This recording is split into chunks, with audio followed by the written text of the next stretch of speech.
Hi everyone, and welcome to our lockdown update newsletter number 11. Hopefully you might be watching this video linked through from the newsletter. If you are, then welcome. Number 11, I can't believe we've been going for 11 weeks now doing this. This is only our second video. I'm Paul Johnson, the editor of Sardines magazine. If you saw our first ever video that Farabah did last week, great. If you didn't, there will be a link to that also in this newsletter, or you can visit our YouTube page. Just search Sardines magazine on YouTube and you'll find us, and you can watch that video and catch up. By the way, I've got some notes here, so if I do look down, because this is only the second video we've done, so we're just getting our heads around how this all works. Please forgive me if I look down like this. This week's comments kind of skirt around the same sort of subject as last week, and there's a very good reason for that.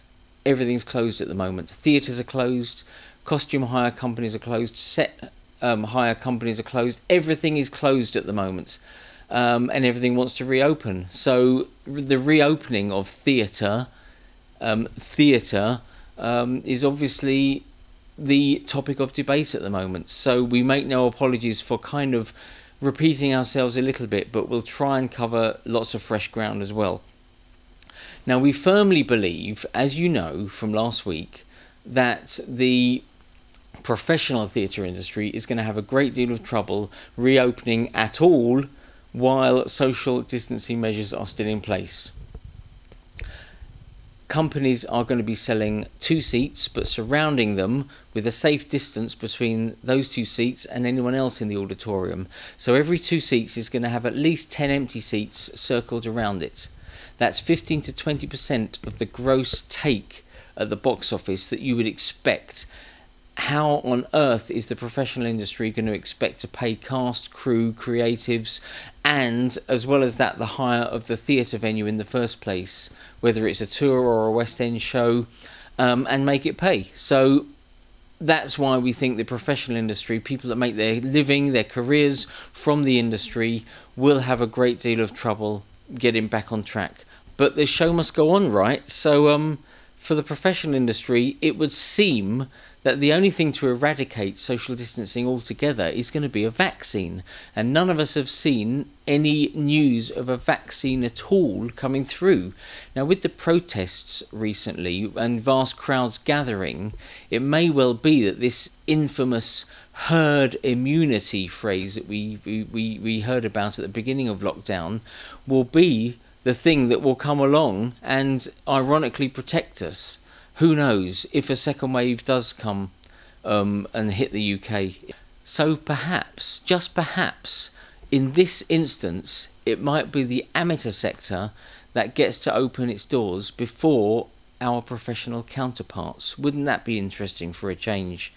If you are looking at this video from a link on the newsletter, you may have already seen that TicketSource have already developed in their software a special feature that allows for social distancing and selling safe social distance tickets according to government guidelines in auditoriums, which is fantastic. And let's not forget that a lot of amateur companies do already use TicketSource and similar companies, and all those similar companies are going to be looking at doing this in the very near future, I'm positive.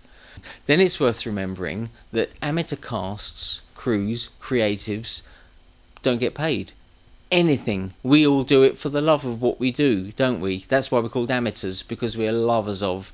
That's where the word amateur comes from. Let's not forget that.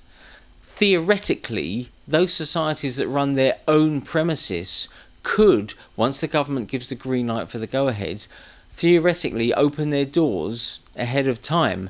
And even though box office takings would, yes, be vastly reduced, there's no getting away from that at the moment, the show might indeed go on a non-professional basis. And we all want the same thing at the end of the day, don't we? I guess obviously open air venues would probably be the safest and therefore most popular to visit. Let's take the famous Minack Theatre on the Clifftop in Cornwall. Very, very popular with amateur companies to visit.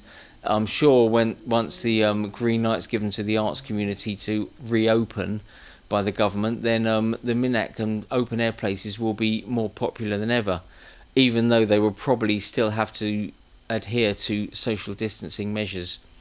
Smaller societies that regularly hire their local village hall or the church hall will, I'm sure, already be talking to the powers that be, the relevant powers that be, about favourable higher terms for those halls once lockdown is over and we can open our doors again. Now, musical companies, I know there are many big budget musical companies out there used to hiring big professional venues to put on their big budget shows.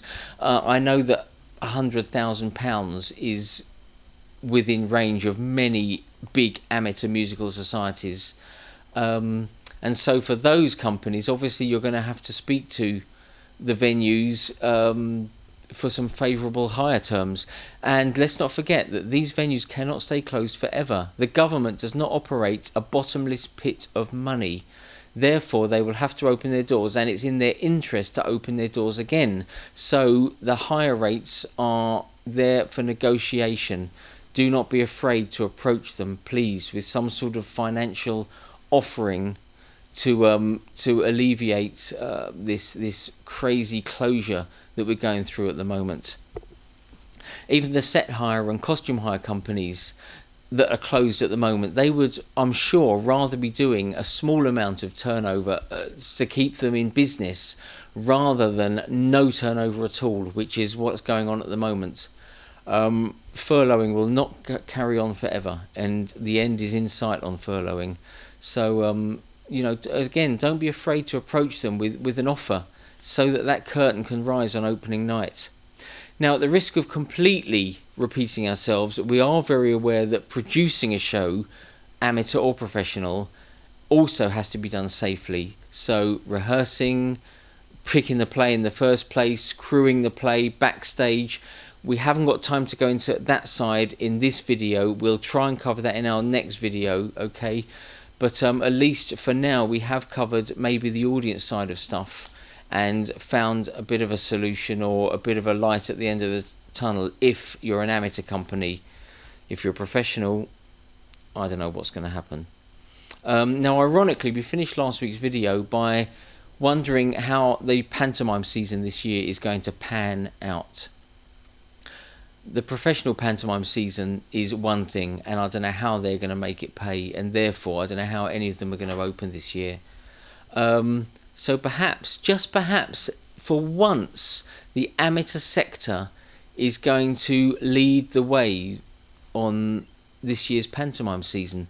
Perhaps amateur companies will be able to put on pantomimes this year, whereas the professionals won't. Let's wait and see, shall we? Until then, let's all wait with bated breath to that time when we can all shout out, "It's behind you." See what I did there? Thanks for watching the video. If you did like it, please do give a thumbs up and leave any comments you might have on our Facebook and Twitter pages. We'd love to hear from you. Any thoughts at all, no matter how trivial, even if it's one word, except rubbish. And if you can, please press the subscribe button on this, and then you'll subscribe to our YouTube videos. And if you press the little bell next to the subscribe button as well, then every time we post a new video, you'll be notified immediately when that happens. Okay, great to see you. Please all stay safe, stay well, stay social distancing. We'll get there in the end. We will be back, and speak to you soon. Bye for now.